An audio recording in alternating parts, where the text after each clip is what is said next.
joining us today in the Unpack podcast, where we are unpacking the realities of today's public schools. I am Micki O'Neil. I am your host today, and I am joined by Jason Mellema. Jason, could you please introduce yourself to our audience? Hello.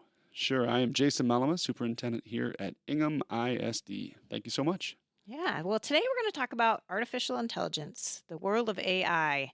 Could you share a little bit about how you think AI is changing the landscape for schools? AI is not just a buzzword at this point in time. It is probably the biggest disruptor when we are looking to the future of education. So this is an awesome topic. I'm very excited about, glad we are unpacking this today. So the landscape in schools is something that I think is going to see some rapid change over the next 5 years as we see these emerging technologies start to become more readily available and hopefully are developed in a manner in which they can be safe for the students and staff that are using them. In education, for years, we've talked about trying to set up a culture, the right types of environment where we can be more personalized in our learning. That's been difficult when we think about a traditional classroom setting and how many students are there and the staff that support them. You typically see a student to staff ratio somewhere around 17 to 20 to sometimes 24 to 1. That can be difficult then when we talk about personalized learning. But when we think about what AI can do and we think about how it could assist students, it becomes exciting when we think about ways in which it directly can work with students to provide real-time supports based on that individual's needs. So this is kind of exciting, right? I was in college starting in the 90s, and this was stuff that was talked about and how we're going to radically change education, but we haven't been able to figure out a way around it. And this isn't just putting kids in front of a computer and hoping. This is about embedding the right types of frameworks and supports for both in-person and virtual, thinking about ways that are there, and then also being able to be receptive after hours. Our staff do a phenomenal job every day when they are there working with students. But it's unrealistic to expect that when a kid's working on a homework assignment at 10:30 at night, hey, I'm going to be able to connect in with the teacher all the time. Our teachers have lives as well. We all go home, we've got lives.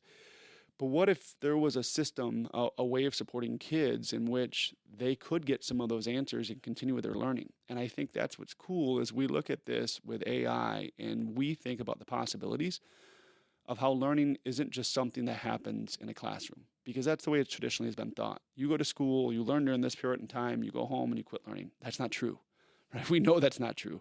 That hasn't been true for decades, right? Because you've had homework and everything else that's happened, and we should be learning in all different capacities wherever we're at.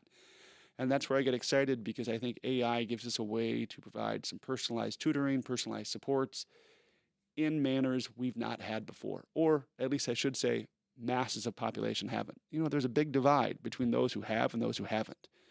And so for those who have, they probably have had some resources. They've been able to afford more of those supports, whereas those who haven't, they've kind of been left behind. And that is something I worry about when we think about AI in the landscape in schools as well in the future, is how do we be cognizant of those challenges, those divides that could happen, a digital divide that could happen, and how do we set structures up to make sure that part of that bias isn't coming from an affluent standpoint. But super excited because we think about what more we can do to support kids. Yeah, that's fantastic. And we know that kids are on AI, right? First of all, they're online all the time. Second of all, they're using AI tools to create fun and creative things too, not just, for learning, but that helps them, right? It's an outlet for them. Talk a little bit about Ingham ISD's role in AI with students. We've got some pilot projects that are going on here. Some districts are afraid to embrace AI, and some districts are not. And I know that Ingham ISD has moved forward in doing some pilot projects. So talk about one of those, if you would. Sure. So in the 23-24 school year, we actually kind of jumped in with a little bit of pilot, trying to figure out what would this look like and how could we set up a structure to provide some tools to students they don't normally have as these emerging technologies are coming out. And we worked with our staff to try to build a program which we knew at best was going to be clunky and at worst was going to be just a complete learning experience. I mean, we were very honest with ourselves right up front. Like, we saw tremendous potential and opportunity, but when you're dealing with trying to build a plane while you're flying it, it can be difficult.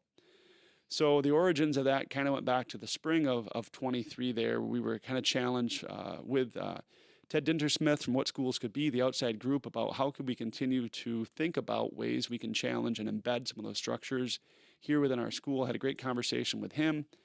We brought that back to our staff here, and we kind of then grew that into what could we do? Not what can't we do, but what can we do?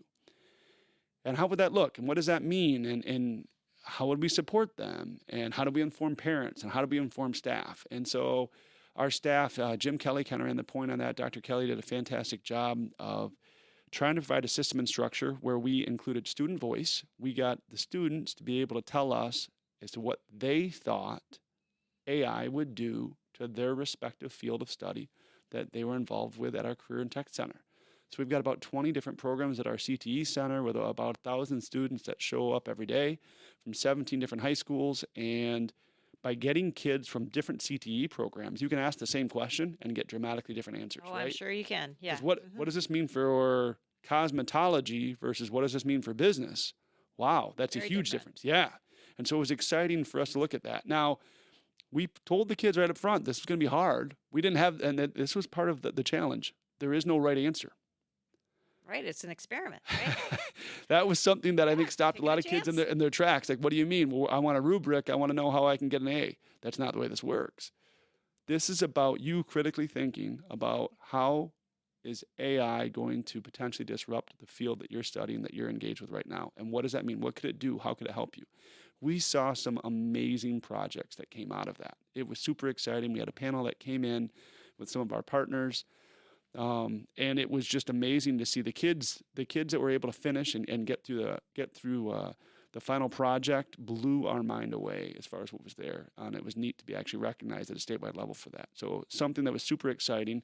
And we've just continued to try to learn at that. We use that as an internal research project for ourselves. We studied ourselves and said, all right, how do we keep getting better at this? How do we keep growing? What can we do better?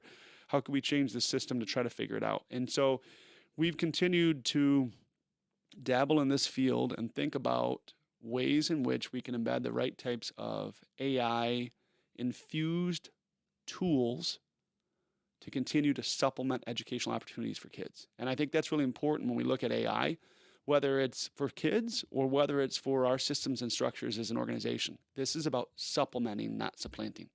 This is about in addition to, not subtracting and taking away.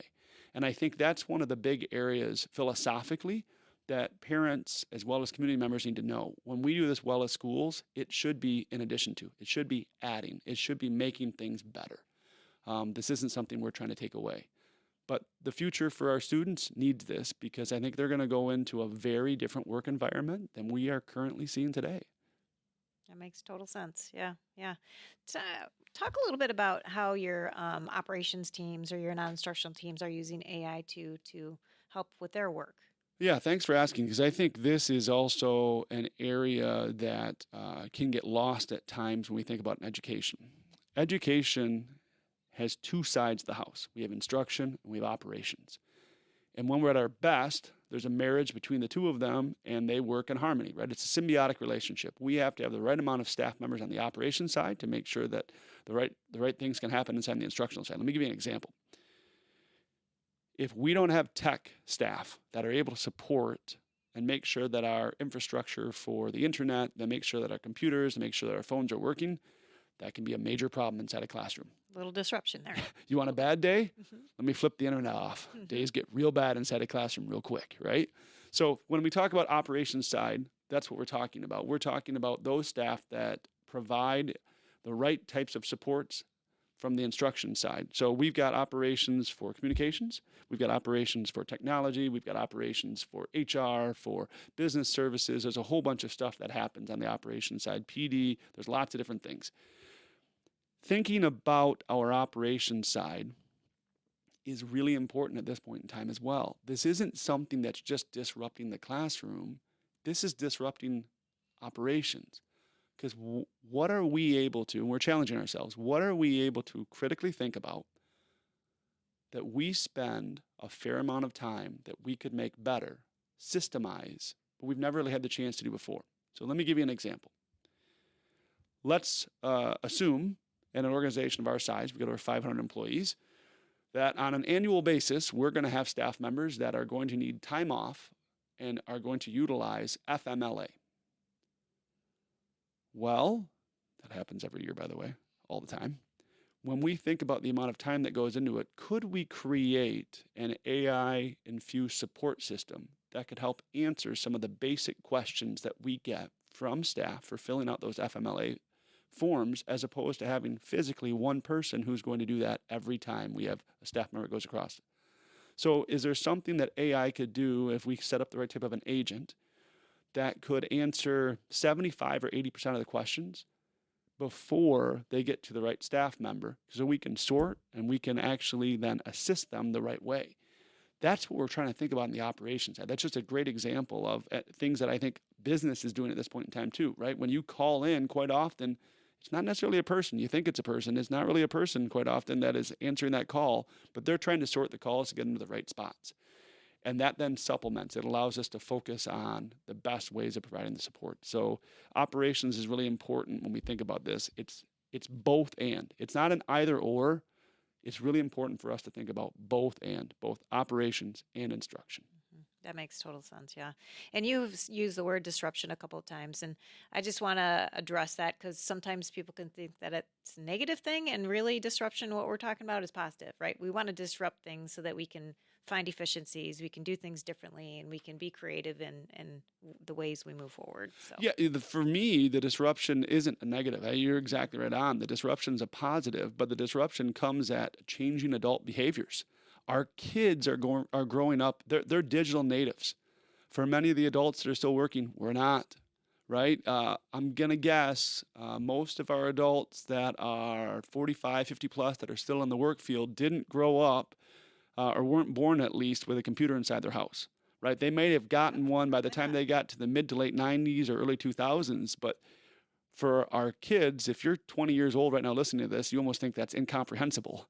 Right. Because that's just been your life. Mm-hmm. Okay, so let's think about our students that are inside schools right now. Their lives have always involved smartphones. Smartphones didn't come out till, 2009 when Apple came out with the iPhone, right? So I think it was 2009, 2012, somewhere in there was when those phones came out, right? But smartphones haven't always existed, except for our students who in their lives, this is the way it's always been.